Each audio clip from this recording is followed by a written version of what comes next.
Hey y'all, welcome to the Q Spot Podcast with host Quabila Jones. Be prepared to laugh, cry, and take notes as we dive into each discussion. Stay tuned. With special guest Kenisha Ross. Hey y'all, welcome to another edition of the Q Spot Podcast. This is the Awareness Matters series, breast cancer awareness for the month of October. And my very special guest is Mrs. Kenisha Ross. How you doing? Hey, Quabila, how you doing? I'm great. And so Mrs. Kenisha is an 8-year breast cancer survivor. And your story is near and dear to me because we were going to church together when you first got your diagnosis, and I've seen you, go through the majority of your process, and I've seen what God can do. But I'm Yes, not gonna get ma'am. too excited because I can't run. I'm That's scared. all right. We But can cry a little bit. we're gonna start from the very beginning. What was life like before diagnosis, before breast cancer was even a part of your vocabulary? Life was good. I have always been the type that has been very outgoing, Mhm. energetic. I love people. I was always a goer. So Yeah. life before me getting diagnosed was just, we traveled all the time. Karan, my son, he's been in sports ever since he was little. So I thought I had everything together. I was just going on with my everyday life. So life was great, I thought. hmm you still are very active in the church. Yes, Of course, everybody loves when you direct the choir. girl. You're active in the community, politics, and whatever else you can get your hands on. And so yeah, like you said, you were a goer, a doer. You didn't slow I down. never stopped. I never stopped. Okay, now let's talk about, some women say they detected, the lump or mass on their own. Some say their doctors did. What was it like for you when you noticed something Well, was off? I detected the lump myself because I actually found the lump when I was getting out of the shower. Okay, So my right hand just happened to fall on my right breast, and I felt okay. a hard lump. Oh, wow.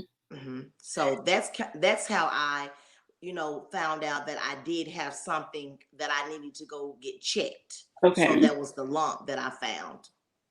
Now, before that, were you mindful of doing self exams, just kind of, seeing what's no? No, never. I mean, actually, I've never had a mammogram until then. I never went to go get checked. I mean, it was just something that they said, just wait until turn 40 or hmm 42, something like that. So, I mean, I was just waiting until I turned that age to go get, my mammogram. But no, I never did any self checks. You go to your doctor, you go see your OBGYN, and they tell you, hold your arm up, do this. But no, I hmm never did that. Never. Wow. And so that's one of the messages I want everyone to take away from this is that don't wait until you're 40 That's right. and do your self exams in between talking to your doctor, because we usually get our annual, as it says, once a Exactly. year, unless you have some other conditions. But I mean, that's too long to go without seeing your doctor and not knowing what's going on with your body. Exactly. All Yes. right, so you found the lump. What was your initial reaction? I was shocked. I was shocked because I was told that I didn't have breast cancer. So when my results came back and I was told that I was in disbelief. I mean, I could not believe it because I was going maybe for about a week and a half thinking I'm okay. I was told that I didn't have it and I didn't have anything to worry about. I was told that I had a fibrocystic cyst, and Okay. that's just a hard mass with fluid filled inside of the Okay. mass. So I was just thinking, okay, I'm okay, you know. And Mhm. so in the process of me, getting my mammogram, they actually told me that I needed to have a needle aspiration done. What is So I was that? like, okay, so a needle aspiration is I was going to go in for this procedure, and they were going to pull the fluid off of my lump. But again, I didn't have anything Ooh. to worry about because it was a fibrocystic cyst. But when I Okay. went to have that done, they couldn't get anything because the mass was too hard. They couldn't get any fluid. So Hmm. my doctor, he actually gave me a biopsy, or he did a biopsy on me. And thank God that he did, because that right there saved my life, because he did the biopsy and then he sent the results off. So he told Okay. me that they'll call me with the results, by Wednesday or Thursday of that week. And so they never called. I called them because, again, I'm thinking I'm okay. Everything's Okay. okay. You've already told me I don't have breast cancer. I just have a fibrocystic cyst. So when I got the results back from my nurse, I was I was in shock because I just could not believe it. Okay, so let's hear this part of the story because I've heard, some similar stories from other ladies. They were out and about, running errands, doing everyday life stuff when they got the call or got the news. So where were you when you got the final result? I was at work, and they didn't call me for the results. I called them because I was told that I was going to get a call by Wednesday. So I was at work, and on Thursday, my coworker said, Kenisha, what about your results? And I said, girl, I said, I'm not worried about those results yet. I said, they said that they were going to call me. I said, so I'm sure I'm okay. They haven't called me yet. It's Thursday. So I said, okay, just call. So I called. And when I called, I got transferred to the head nurse. And she said, Okay. Kenisha, where are you? And I said, I'm at work. And so she said, are you sitting down? And I was like, yes. I said, why? I said, what's wrong? She said, well, I've had the results from your biopsy on my desk since yesterday evening, and I was trying to think of how can I tell you you have breast cancer. And I said, me? I said, Wow. I have breast cancer? I said, but you told me that I didn't have breast cancer. So I was really shocked, Kabila, because then I was confused. I was literally confused. And so I just stood there and thinking, okay, Kenisha, you really got breast cancer.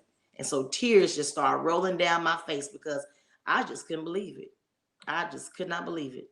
Wow. So did you finish your day out? Did you go home? Like, I gotta go home.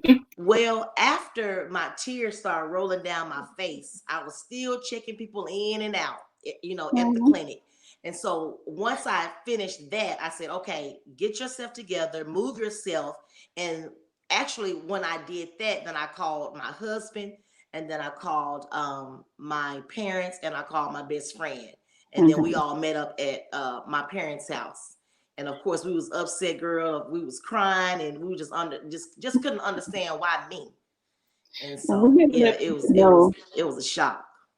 We gotta let people know about your husband and your best friend. They are when you say if you say I need, they like where we going, where we at, come what That's you know. it. What we gotta do? What we gotta do? That is my They are thing for right sure. there. My backbone. We are so solid. So I Number can't one and number imagine. two. I can't even imagine what they were feeling for you. Just getting this news, and so, and I know your parents. Shout out to the Scales, Reverend and Mrs. Reese. um, And I know your parents, like, they Yes, are so yes. protective and My loving, heart. and you're their baby girl. So it's like, okay, so what was their reaction? Yes. Well, they were upset as well, and they would always tell me that everything was going to be okay, just to continue to keep God first. And that's something that I never stopped doing. Literally, I kept going to church, I never stopped. And I just knew that I had to praise my way through this because that's where my strength was coming from. So I knew that I had to depend on God and totally lean on Him. And that's exactly what I had to do. I had my good days and my bad days, but I always had someone that would touch, call me, or just, tell me good things, or just tell me, everything's going to be okay, even if they didn't know that I was having a bad day. But I just kept pushing and pushing and, just wanting to make sure that I could see Karan graduate or see him play his games because I never missed a game because that's my heart there. So I had to make sure that I had to do whatever I needed to do to continue to keep it moving, keep it pushing. Yes, ma'am. Oh my goodness. And so once they gave you results, did they tell you what stage you were at? What the next steps were? What? No, actually, the only news that she gave me was just my results that I had breast cancer. So Okay. after that, then she referred me to a surgeon here in Jonesboro. So once she referred me to a surgeon here in Jonesboro, she pretty much said, Kenisha, this doctor that you're about to get ready and go see, she's not going to sugarcoat anything. She's going to be straight to the point. Like, she's not going to baby you. And I was like, okay, great. That's something that I don't need. I need someone that is going to tell me what I need to do to live. So I was Okay. ready. So I go to my appointment, and when I get there, we just did not connect. Oh, We just know we did not connect because she wanted me to have a lumpectomy done. And okay. by me talking to other survivors, I was just told that that's something that you may not want to have because usually it comes back, and Okay. it comes back aggressive. So I knew in my mind I wanted to, go ahead and have a bilateral mastectomy done. So Okay. I was prepared, and I had so many questions that I was asking her. So I don't know if I came to her so forcefully with all my questions that I had a notebook, and I was ready. And so, the things that I was asking her, I said, well, then what do you suggest? What should I do? And she Okay. told me, well, this is your life, and this is your decision that you have to make. So to me, that wasn't what I needed at the time. I needed somebody that was going to tell me we can beat this. And I didn't get that from her. So I knew immediately then I was going to have to go get a second opinion. Okay. And so, again, me knowing a little more of the story and other people that are in your circle saw what you went through. When did your treatments actually start? Or did you have surgery first after you sought another opinion? Or did you immediately start treatments? Well, what happened after I left her, then Shallon, my best friend, she was doing her homework as well, Of and course. she gave me the information I needed to be referred to UAMS in Little Rock. And I went to go see another surgeon, which was my second opinion, Dr. Kleinberg, and she was the best. I mean, literally, when I got into that appointment, I was so happy, Kabila, because she was pretty much telling me what we were going to do, how we were going to fight this. I mean, she just gave me so much confidence, and she Wow. just lifted the biggest burden off of me that I have ever had. So I was ready. I was pumped because she had me so together as if I could win everything, like I could beat everything. So I was ready. So I mean, we just hit the floor running. And so what we did, she said that we were going to actually um go in with chemo like it was attacking my body right now aggressively. And so Okay. that's what we did. So I actually had chemo before I had surgery. And so tell everyone about your experience because, again, everyone has a different experience with chemo. So, how often, how many rounds? I had Um, 8 rounds of chemo, and I would have chemo every 2 weeks. okay. And the very first 4 treatments with my chemo, I was actually in for about an hour and a half.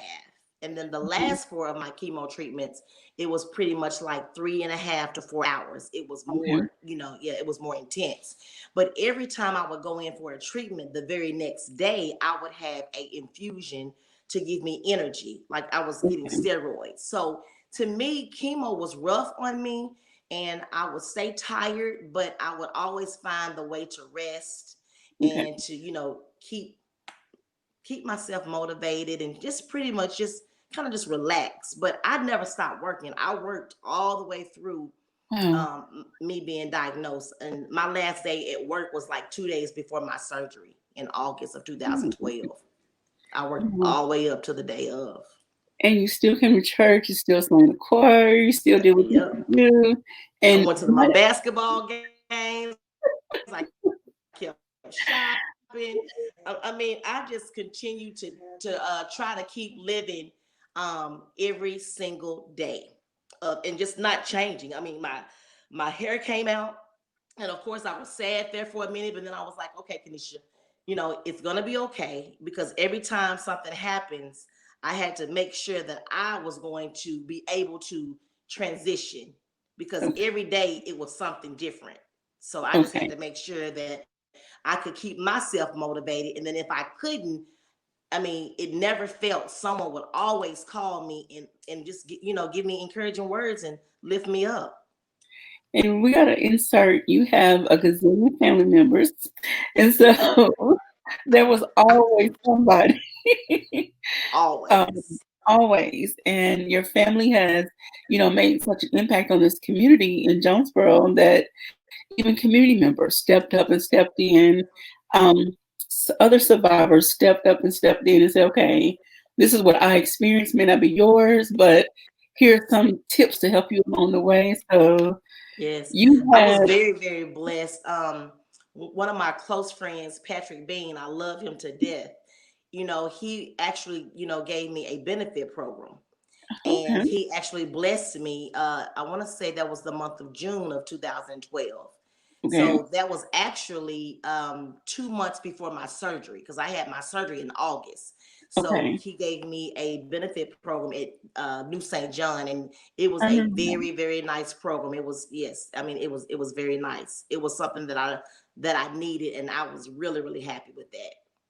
That's awesome. And Yes, also must add, we didn't talk about, look, your shoe game is always on point. And girl. so even through all of your treatments and no matter what you felt or looked like, you always had on a pair of stilettos. Gotta just throw that in there. Girl, you're a mess. So look, when Kanisha said she kept it moving and kept living, she was living, not just existing. You were living. Yes, And yes. so you also, in the midst of this, have a child. Our children don't always understand what we're going through as adults.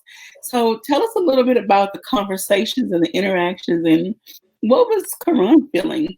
Well, we have always been very, very close. So, I sit Karan down, me and Corey, and we pretty much kind of told him exactly what was going on.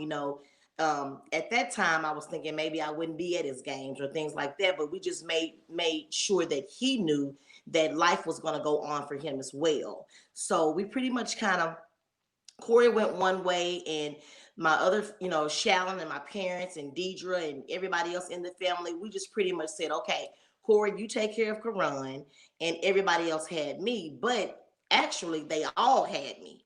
But we just tried to make sure that if Karan had to fly out or if he had to go somewhere, he didn't have to worry about anything. I was taken care of, and so was he, because Corey pretty much took care of everything as well.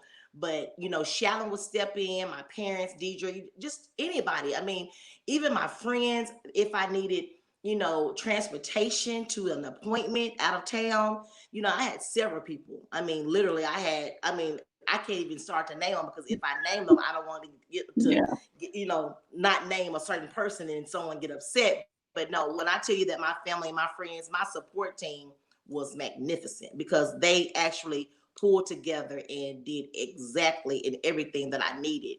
So I think once Karan realized and he seen me push, and of course he would see me, down sometimes, but he would just say, "Mom, it's gonna be okay." But he would, I mean, but he would always check on me. No, like no matter what, he would make sure that I had everything that I needed, and he would just always make sure that I was okay. So I think after he knew that I was going to be okay, he was okay. that's great. All right, so you've had chemo and now you're getting ready for surgery. And so what was the decision you made when it came to removing one, both, whatever?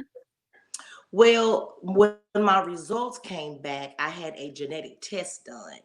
And when my Okay, results came back, I had a high percentage of getting breast cancer in the left breast. And I okay. also had a high percentage of getting ovarian cancer. So Oh, my wow. decision that I made was based on my genetics test, which I went on ahead and just made the decision of getting a bilateral done. So that's where Okay. I made the decision of saying, okay, I need to get both of them done. And that's how. And so, what was? I mean, one. I can't even imagine the emotions going into making that decision and discussing that with your husband. I know your husband. I know he's very understanding and compassionate, but some men just might not be able to handle it. But did he ever express anything? Well, you have to know Corey. So, with Corey, we pretty much sit down and we, talked about it or whatever. And to me, my mind was made up. I was Okay. like, look, I don't want to get it again. I don't want it to come in my left breast. So, he was all for whatever I needed or whatever I wanted to do. And as long as I was happy, he was fine. And so, Okay. I was able to have reconstructive surgery with silicone implants. So Okay. even though I was getting my breast, cut, I was still going to get some back. Okay. So he was okay with that. You know what I'm saying? So, Oh, I was able to, in all of this, get implants. So, okay. So yeah, now we ain't gonna talk. I was gonna say there we something, go. That's but it. 'cause when you get over 40, things happen, and so anyway. But There you that's go. There another you go. story. Okay, so you had your surgery, and I remember even then, you still came to church when you could. You were sore sometimes, but that was you that was still. the first Sunday that I missed. Was when I was Really? had surgery. Hmm. Oh, so that alone, I think at the time in our church, we were going through a time where seeing you, it Hmm. renewed everybody's faith somehow. I don't know. Yes. It did something to the church, and Hmm. I don't know, We services, there's stayed on always. fire. Yes. So it was something we needed. We never Hmm. knew we needed to see Right. someone being a walking, talking miracle and Yes. seeing God just actually just working. So you talked about how you kept your faith. You never lost your faith. But did you ever have moments where you said, okay, God, why me? Like, why? Absolutely. Absolutely. Yes. I was thinking even when I got the news, why me? Why did I have to be the one to have breast cancer? And I just was just thinking, I just didn't understand why did it have to be me? And finally, I just got to the point and said, why not me? Because I knew that maybe I was getting, maybe this happened to me so I could be a testimony to others. Maybe it happened to me so I could help somebody along the way. And that's really what happened. One of my friends got it in my circle a couple of months after I had got, diagnosed or whatever, which was Keisha. And that's my girl there, And so, we would talk here and there and and just not Keisha, but even others. So, you know, it was amazing because when I was going through we call it pretty pink girl journey, there was a lot of Mhm. different people that would reach out to me asking what should they do, how should they do it, and just all types of things. So when I was able to, give my testimony and talk to others and let them know, okay, you AMS saved my life, hands down. If you go anywhere, go there, because Oh, my whole team was just so supportive and they just gave me hope. And to me, going through that at a time where you're so vulnerable, you need somebody that's going to give you, what you're missing. And at that time, I mean, I needed that. I needed everything that they gave me. yes, ma'am, indeed. All right, so now you're on the other side. You're healed, and did you join any support groups or? I know you were active in some of the walks that we've had in Jonesboro. Hmm. Well, actually, this year before the COVID hit, I was actually honored to be one of the faces of the Susan G. Komen 2020, but we didn't get a chance to actually walk. So Oh it was no. actually me and Keisha. So Okay. I actually didn't get a chance to speak because I was going to be able to speak the morning of our breast cancer survivor breakfast. Okay. So as far as in joining any support groups. I only joined one, but at the time I was so busy with work, I could only go to maybe one or two, and that was it was called it was called Circle of Hope, and so I only went maybe like one time, either once or twice, but Okay. I never could go back because I was just always so busy. So my me giving my support or support groups would just be from other people that was just needing my help, or just to reach out to see exactly what they needed to do. All right. And so since you've gone through um your journey, and again it's been 8 years, have you had the opportunity though to maybe mentor one-on-one with other young ladies that are under 40 and say, look, don't take life for granted, whatever other message you want to give to them? Yes, even with younger girls or even older women or even just family members, I mean, like, I would always say, okay, guys, don't wait until you feel a lump like I did. Start now. Now is the time to go get tested yearly, and if you have a second opinion or if it's something that you're, trying to think, what should I do? Just go get tested, because right now, anything could happen, and it doesn't matter about your age or your color. Just get your mammogram, because that's just the best thing for you to do. So I would suggest that just go get your mammogram.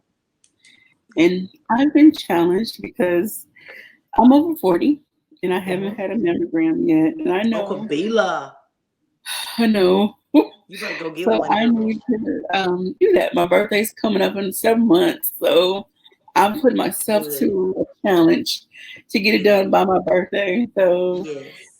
I need to, as much as I advocate for other things and other people, I Right. need to start taking care of myself as Yes. well. Yes. Yes. Oh, Make goodness. sure that you go get it now. Yes, ma'am. Make sure. All right. So now that you are again on the other side of this, what has life been like for you and your family?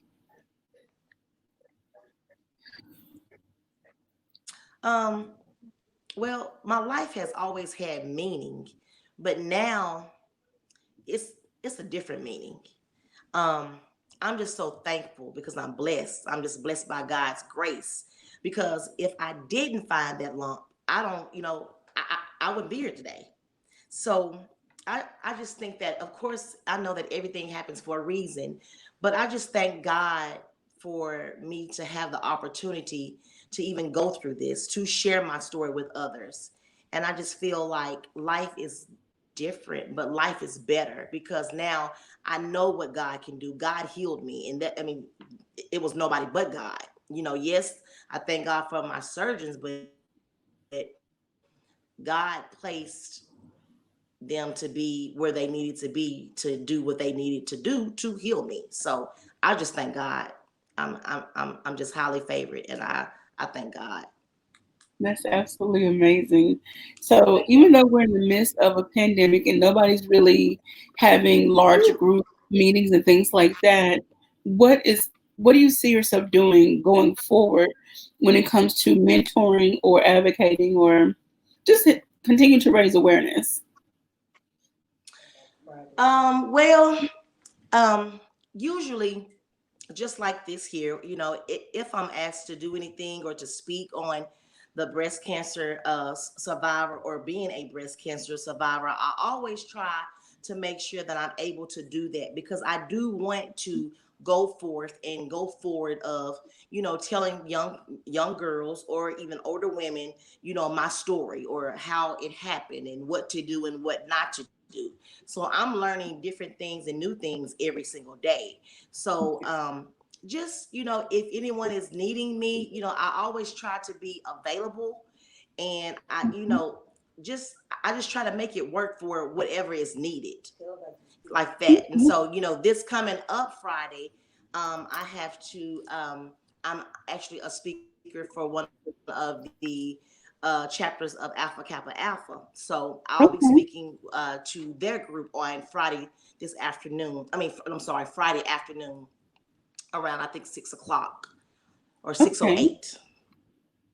All right. So, I want to put your email address on the screen is Kenisha_Ross at yahoo.com. It is. All right. So if anyone would like to get in touch with Kenisha, you want her to share a little more of her story, more details, because there are just some things, that are very personal.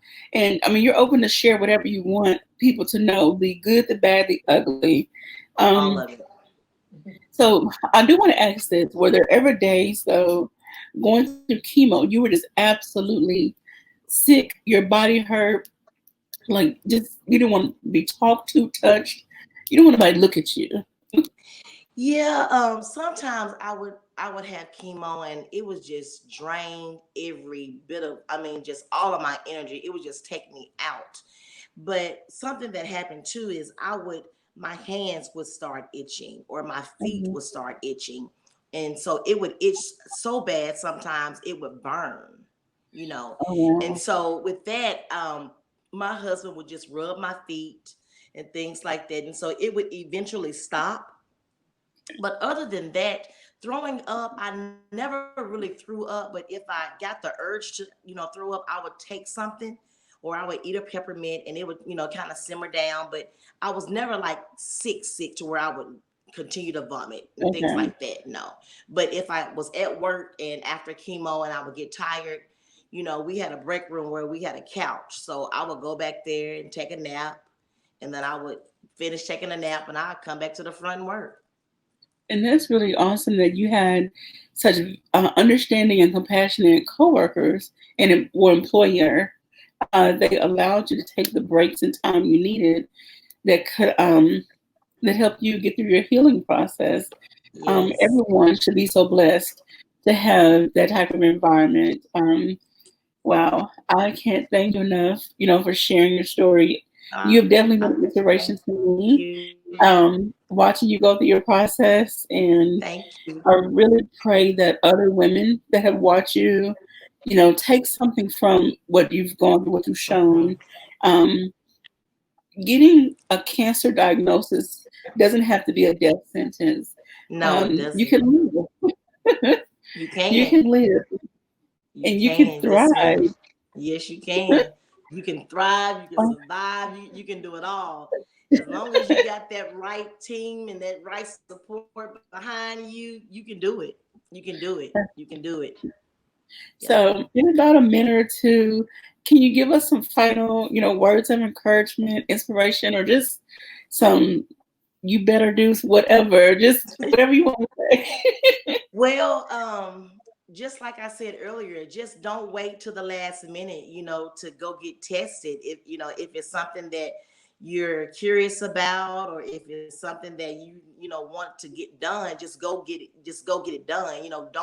Don't wait for anything. Just get it done, because you can wait and something can change. I mean, just with the blink of an eye. So I just encourage all women to take the chance to know your body and figure out what's going on with your body, something that I didn't do, so, just to tell others that everything will be Again, thank you. I give a shout out to everybody that's around. Like, I'm not even trying to name people because they're like, you forgot. No, I'm sorry. So, we just gonna not give going a to shout out to name everybody. anybody. We love everybody. Yes. And I But thank definitely you again, I too. want to say, give a shout out to those that are right there. Your dad, Reverend Ray Scales, your mom, Hmm. Mrs. Clarice, your husband, Corey Ross, son, Karan Ross, and your bestie ride or die, That's Shallon it. Ross. That's it. And then, of course, everybody else. Sorry, it's too many y'all to name. But Just the whole entire family. I love yes, my so family. we thank you all so much. And I want to thank everyone for tuning into the Q Spot podcast. Don't forget to check me out on all my social media platforms and podcast platforms. Like, follow, share, subscribe, all of that to the YouTube channel. And stay tuned. Join the Q crew so you don't miss a beat. And as always, pink sugar All right. kisses. Bye, y'all. Thank you for watching the Q Spot Podcast video edition. Don't forget to join the Q crew so you don't miss a beat. Follow, like, share, and subscribe to all of my social media platforms and the major podcast platforms. And as always, pink sugar kisses. Mwah.